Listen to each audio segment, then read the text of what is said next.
Hello everybody, welcome back to Daily Shakespeare. My name is Michael. Today is Thursday, and that means we're taking a look at one of the histories, and today we are going to look at one of Shakespeare's least produced histories, King John. King John will be historically remembered as the king that signed the Magna Carta, which is one of the most important historical moments in all of the planet. But this play isn't about that King John. Well, not exactly. Let me try to explain.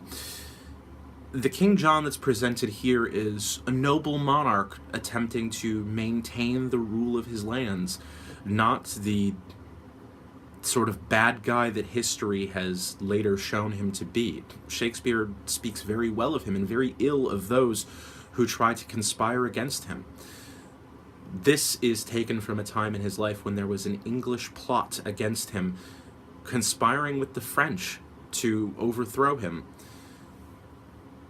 The speech we're going to take a look at today is a heroic bastard of William Shakespeare's, and also the character with the longest name in Shakespeare's canon, the Bastard Phillip Faulconbridge, also called Richard Plantagenet.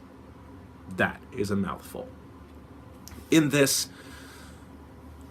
the young Philip has come to a meeting of the noble lords and is here to deliver the threat from the king that he does not fear their arms and that he is prepared to go to bloody war. By all the blood that fury ever breathed, the youth says well. Now hear our English king, for thus his royalty doth speak in me. He is prepared, and reason too he should.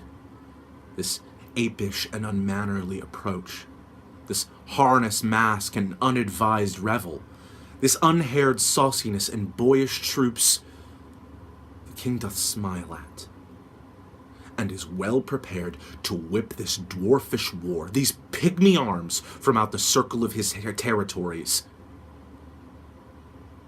That hand which had the strength, even at your door, to cudgel you and make you take the hatch, to dive like buckets in concealed wells, to crouch in litter of your stable planks, to lie like pawns locked up in chests and trunks, to hug with swine, to seek sweet safety out in vaults and prisons, and to thrill and shake even at the crying of your nation's crow, thinking his voice an armed Englishman. Shall that victorious hand be feebled here, that in your chambers gave you chastisement? No. No, the gallant monarch is in arms, and like an eagle or his airy towers, to souse annoyance that comes too near his nest. And you degenerate, you ingrate revolts, you bloody Neros ripping up the womb of your dear mother England, blush for shame. For your own ladies and pale-visaged maids, like Amazons, come tripping after drums.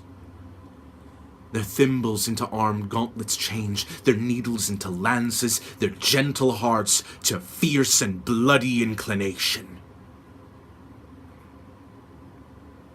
Even here, given the role of a hero, bastards are given the bloody, terrifying speeches that our heroes are not allowed to have, for the most part.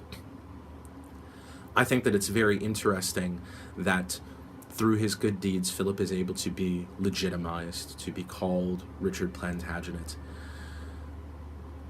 It's an incredibly complex role, especially given the world that it comes from and the fact that so few bastards are given any heroic moments in any of Shakespeare's works. Well, that's it for our Thursday. Please be sure to leave a comment below if you have any suggestions about what you would like to see, any ways to make the show better. I'm always interested to hear.